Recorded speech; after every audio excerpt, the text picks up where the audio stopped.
this is my newbie guide to lots video. Quick disclaimer, there is construction going on if you haven't noticed in the past few videos, but you will hear the odd noise every now and then. But yeah, this newbie guide to lots is basically to help the newbies out there. My channel continues to grow. Thank you so much for the support. So I know a lot of you are newbies to my channel as well as newbies to the Loc journey. Shout out to Sanju, hey. But just speaking to her, she's starting out, I could see she was frustrated. So I think this video will help, calm those frustrations for people who are newly locked. So I have 15 points that I'm going to touch on. The first one is do your research. Along with watching this video, do your research on YouTube, on forums, ask people who have locs, but do your research and really gather as much information you can about the type of locs that you want, the type of locs that will be beneficial to you, just in a whole sense, in terms of products, everything. So basically everything else I'm going to say is a subset to doing your research. Number 2 will be parting and sizing. The parts determine what size you would have. And then also too, in terms of parting, do you want squares? Do you want bricks? Do you want diamonds? Are you somebody who's going to do a lot of pinups? Because then when you do a pinup, you're going to want, your hair to follow a certain pattern. My hair isn't in any particular style because I got it started with comb coils. So it is a little jagged in some areas. But it still works out for me. However, if I were to redo my locs, which I have thought about, I would do probably diamonds and I would do my locs a little bigger than what they are now. So then in terms of the sizing, do you want thick locs? Do you want small locs? Because the size that you start with, your locs actually condense slightly when they become matted and they become mature locs. So all of those things you really need to consider. Number 3 is retwisting. Do not retwist too much. Locs are not for you if you want your hair to be super neat all the time. My hair is actually super neat because I retwisted it yesterday, but for the most part on a normal weekday my hair is not super neat. I usually just brush it and kind of calm the fuzz at the front, but it's not super neat. Even when you have mature locs, your hair is not always going to be super neat, because if you retwist too much, your hair is going to thin out and most likely fall out, and you don't want that. Okay, when you wash your hair, and this again is specifically for newbies, wash your hair very gently. Do not let people tell you, oh, don't wash your hair for 2 months, don't wash your hair for 4 months. Wash your hair when you feel like washing your hair. I personally do not like when my hair needs washing and I can't wash it. When your hair is longer, you really have to schedule very strategically when you can and cannot wash your hair. But when you're a newbie, wash your hair as often as you like, but just kind of, what helps is if you put on a little stocking cap and just kind of, wash fairly gently so you don't disrupt the twists or plaits or whatever it is you have on.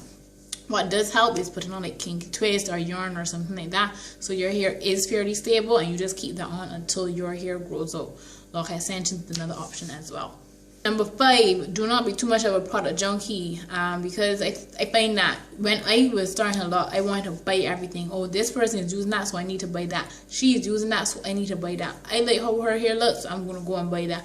And I ended up getting a lot of build up. 1, because certain products did not agree with me, and then 2, because I was putting on too much products at one time.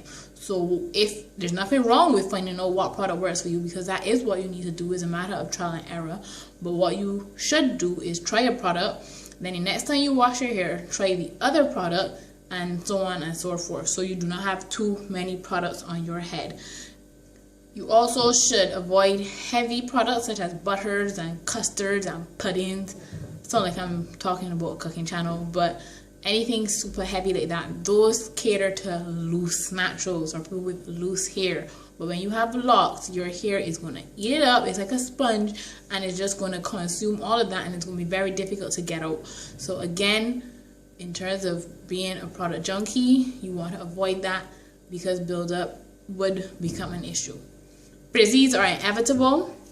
I do have a lot of people asking me up to this day, how do you get rid of the frizzies? How do you combat the frizziness? I don't. I just embrace it. Your hair, to be honest, no matter how long you've had your locs, you will get frizzies. Sometimes it depends on the texture of your hair as well. But I still get frizzies and I just embrace it. My hair is freshly twisted, so it's going to be a little difficult to point out any. But I do have frizzies in my hair. as the norm, and it's just something you have to embrace. And as mentioned earlier, if your hair being super neat is a must-have thing for you, then maybe locks are not for you. Do not be too obsessed with length, because your hair will grow eventually. There were times when I was so sure that my hair was not growing. I was like, my hair is not growing, something is wrong. Maybe locks are not for me. Maybe the product builder that I had is, restricting the growth. I find that people ask me, how long you had your locks, and I'll be like 5 years, or how long you had your locks, 7 years. I'm like, okay, so by 3 years my hair should be this, by 3 years my hair should be that. No, you cannot look at someone's hair and say, okay, if I want, like, let's say a shoulder length hair, that means I need to have locks for at least 3 years, because people's hair grow at different rates. I find that men's hair grows a lot faster. There are men who started after me and their hair is longer. So do not be obsessed with the length. Your hair will grow in its own time. There is a stage when your locks first start out. I would say within the first year for sure, that you would get a lot of matting and a lot of bumps, and that's just your hair mattifying and locking and making the transition into mature locks. Do not try to cut them out. Do not try to manipulate them in any way.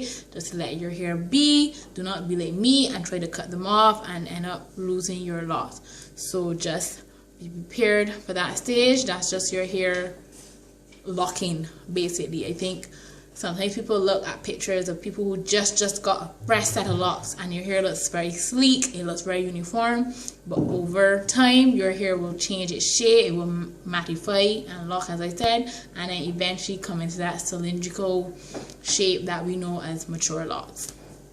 Make sure you take pictures of your lock journey. This is going to help in cases where you think your hair is not growing, you think you're not making any progress, because then when you do look back at those pictures, you can be like, oh yeah, my hair did grow, or oh yeah, my hair was only till here. So do document your journey, because not only does it help you, but then it's going to help others. There are people who look at my hair and compliment me all the time, and they say, but I can't do this, but my hair is too short, but this, but that.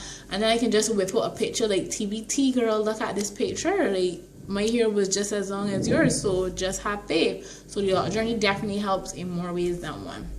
Don't give up until the 2-year mark. The 2-year mark is significant because your hair goes through a lot of changes in the first year and beyond, and until you reach 2 years, then you haven't really matured. Your locks have not really fully matured yet. Personally, my hair started to hang on its own at 1 year, 4 months. My hair was able to fit into a ponytail probably about 1.5 years, or just before the 2-year mark. Your hair will not cooperate within the first year. I'm telling you, like, you will do everything within your power to have it in a certain way. It's not going to cooperate most of the time within the first year, if not up to 2 years.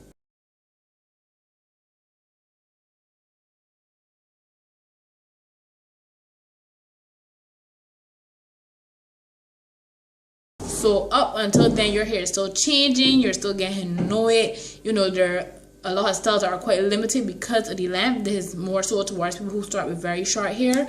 But the 2-year mark, to me, that's the advice my sister gave me. She picked out her locks the first time she started her locks, and then she locked again. And knowing what she knows now, if she just hung on for that 2-year mark, then her hair would be so much longer now. But yeah, 2 years is a good point to know for sure if you want locks. Because once you've made it there, the other years are just going to go by like that. Because look at me, almost 10 years that I've had my locks, and I feel like, I don't know, it doesn't feel like 10 years. Like, that's crazy. It's okay to restart. Sometimes, you might have started your locks and you don't like how it looks. I will use my sister as an example. When she started her locks, she thought they were too small. And also, I think she started with twists, so they were unraveling. Her hair is a looser pattern. I'm not familiar with the ABC 1, 2, 3 measurement thing, so I can't say for sure what hair type she is. But there were the twists didn't suit her hair type, so they were always unraveling, and then they were also too small. So then she picked them out, I think after about 8 months, and then started again. So it is okay to restart. So even though I said, wait until 2 years, if you're not 100% certain with how your lock journey is going, it's okay to restart as well, because one, that it's not for you, and you know what you know now to start over.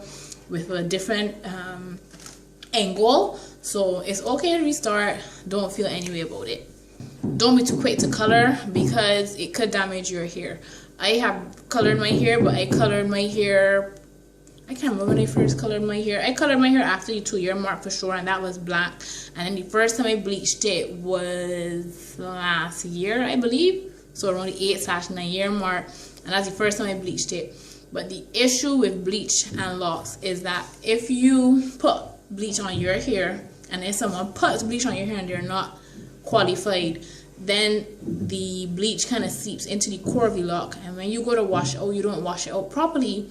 What would then happen is that the bleach is still in the core of the lock, and then the bleach is still working, and it will slowly eat away at your hair, and then the next time you wash your hair, your locks will fall off, because bleach is a very, very, very strong chemical, as you know.